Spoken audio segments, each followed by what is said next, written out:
Virus महामारी के प्रकोप और रोकथाम के लिए लगाए गए लॉकडाउन से देश की पहले से नरम पड़ रही अर्थव्यवस्था पर और बुरा असर पड़ा है।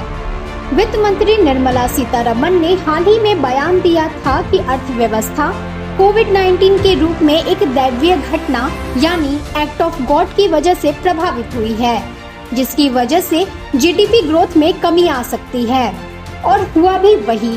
सोमवार को जारी आधिकारिक आंकड़ों के अनुसार चालू वित्त वर्ष यानी 2020 से 2021 में अप्रैल से जून के दौरान अर्थव्यवस्था में 23.9% की अब तक की सबसे बड़ी तिमाही गिरावट दर्ज की गई है। इस दौरान कृषि को छोड़कर विनिर्माण, निर्माण और सेवा समेत सभी क्षेत्रों का प्रदर्शन खराब रहा है।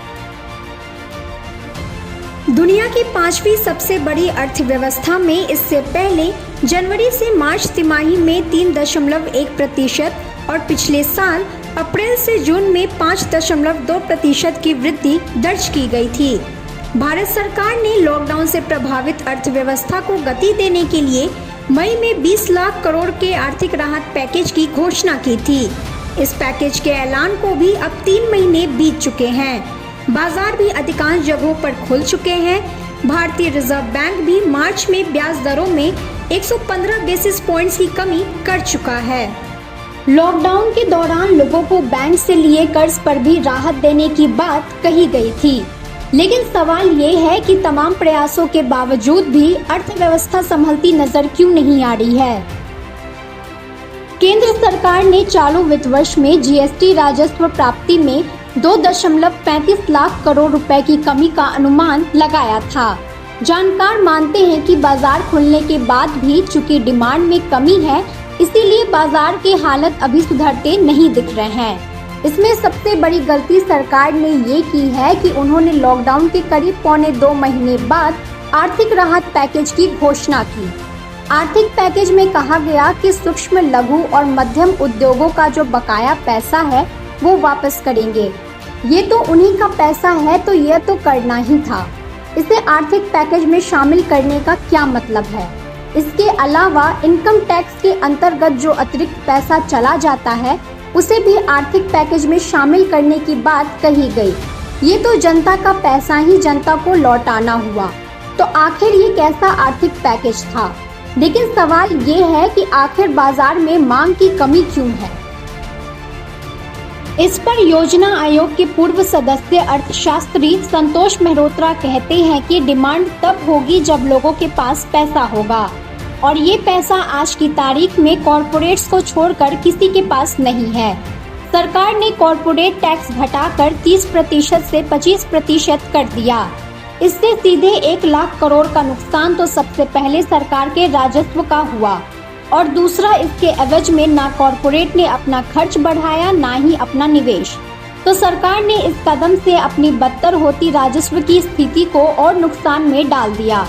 जब जीडीपी के आंकड़े कमजोर होते हैं तो हर कोई अपने पैसे बचाने में लग जाता है। लोग कम पैसा खर्च करते हैं और कम निवेश करते हैं। इससे आर्थिक ग्रोथ और सुस्त हो जाती है। ऐसे में सरकार से ज्यादा पैसे खर्च करने की उम्मीद की जाती है। सरकार कारोबार और लोगों को अलग अलग स्कीमों के जरिए पैसा देती है ताकि वे इसके बदले में पैसे खर्च करें, और इस तरह से आर्थिक ग्रोथ को बढ़ावा मिलेगा। सरकार की ओर से इस तरह की मदद अक्सर आर्थिक पैकेज के तौर पर की जाती है। आर्थिक प्रोत्साहन का मतलब होता है टैक्स काटना और खर्च बढ़ाना। सरकार ने पर्सनल इनकम टैक्स और कॉरपोरेट टैक्स दोनों ही घटा दिया। पर्सनल इनकम टैक्स 2019 के चुनाव से पहले ही सरकार ने 2.5 लाख से 5 लाख कर दिया था। इससे हुआ ये कि इनकम टैक्स देने वालों की संख्या 6 करोड़ से घटकर 1.5 करोड़ रह गई। अब सवाल ये है कि देश इस मांग की चुनौती से कैसे उबर पाएगा। अर्थशास्त्री मानते हैं कि लोग बाजार में खरीदारी करने को प्रोत्साहित हो और बाजार में डिमांड बढ़े। इन्हीं तरीकों से बाजार को फिर से पटरी पर लाया जा सकता है। सरकार को अर्बन मनरेगा इन हालात से निपटने के लिए शुरू करना पड़ेगा। इससे कुछ कामगार शहर वापस लौट आएंगे। दूसरी ओर इससे मनरेगा पर पड़ने वाला भार भी कुछ कम होगा। इसके अलावा सरकार पीएम किसान योजना जैसी कोई न्यूनतम आय गारंटी योजना ला सकती है। इसमें 70% ग्रामीण और 40% शहरी इलाकों के परिवार को शामिल किया जा सकता है।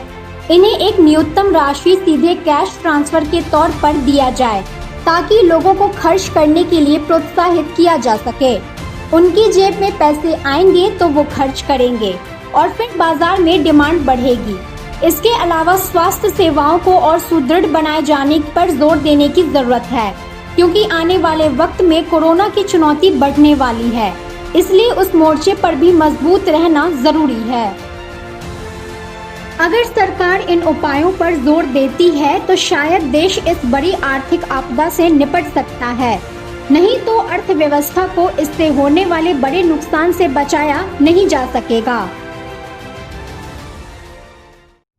अगर आपको ये वीडियो पसंद आए तो इसे लाइक, शेयर और सब्सक्राइब जरूर कीजिए।